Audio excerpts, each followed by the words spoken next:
Vascular specialist সেন্টারের পক্ষ থেকে সবাইকে শুভেচ্ছা। আজ আমরা কথা বলবো ক্রনিক ভেনাস ডিজিজ এর একটি লক্ষণ ভেরিকোজ ভেন।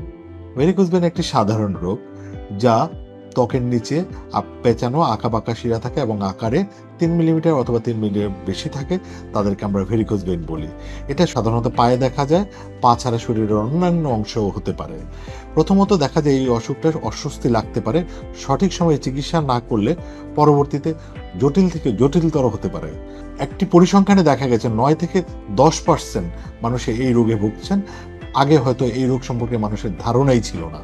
ক্রনিক ভেনাস ডিজিজের লক্ষণসমূহ হলো, প্রথমে দেখা যায় পায়ে কোনো আঁকাবাঁকা শিরা নেই, কিন্তু পায়ে চাবানো কামড়ানো ব্যথা আছে, পায়ে চুলকানি হয়, দীর্ঘ সময় দাঁড়িয়ে থাকলে বা বসে থাকলে পায়ে ব্যথা অনুভব হয়, দিনের শেষে ব্যথা অনুভব হয়। সেক্ষেত্রে এদেরকে আমরা ক্রনিক ভেনাস ডিজিজ বলে থাকি। এছাড়াও হঠাৎ পা ফুলে যাওয়া কিংবা পায়ের গোড়ালির দিকে দেখা যায় যে পায়ের চামড়া অথবা ত্বক কালো হয়ে যাওয়া, পায়ের ত্বকগুলো শক্ত হয়ে যাওয়া, এছাড়া পায়ের ফোলা রক্তনালীগুলি হঠাৎ করে রক্তক্ষরণ হওয়া, যা সহজে বন্ধ হচ্ছে না। সর্বোপরি দেখা যায় পায়ে দীর্ঘমেয়াদী ঘা দেখা যায়, যা সহজে ভালো হয় না। এগুলোই হচ্ছে লক্ষণ।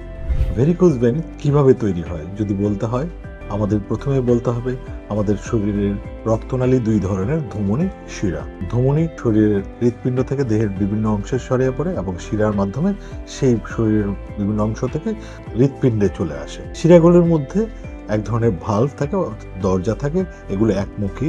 এই দরজাগুলিতে যখন নষ্ট হয়ে যায় অথবা দুর্বল হয়ে যায় এবং বিপরীত দিকে রক্ত এসে রক্ত জমা হয়, এর জন্য পরবর্তীতে রক্তনালীটা ফুলে যায় এবং আঁকাবাঁকা হয়, এবং আকারে যদি 3 মিলিমিটারের বেশি হয়, এদেরকে আমরা ভেরিকোজ ভেন বলে থাকি।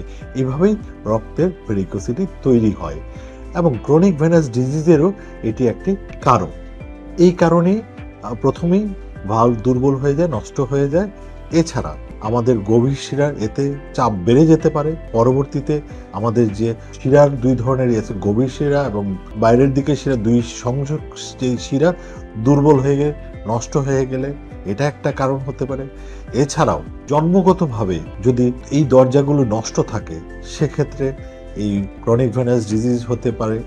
এবং দীর্ঘ সময় দাঁড়িয়ে বা বসে থাকলে এই সমস্যা হতে পারে। গর্ভ অবস্থায় অথবা যাদের ওজন বেশি থাকে তাদের ক্ষেত্রে এই ক্রনিক ভেনাস ডিজিজ হতে পারে। ক্রনিক ভেনাস ডিজিজ কিভাবে নির্ণয় করতে হয়?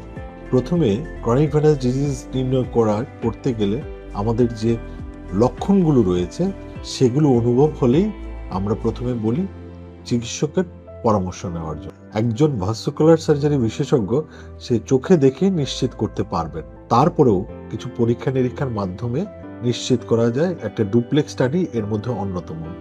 এর মাধ্যমে শিরার প্রকৃতি সম্পর্কে জানা যায়। এই ডুপ্লেক্স স্টাডি পরীক্ষাটা দিয়েই অপারেশনের পরিকল্পনা করা সম্ভব।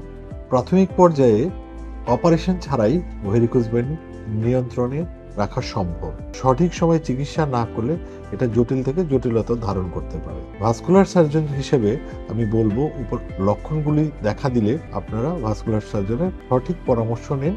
তাদের মাধ্যমে যে চিকিৎসাগুলো আছে সেগুলো করলে আপনারা ভালো থাকবেন। ধন্যবাদ সবাইকে।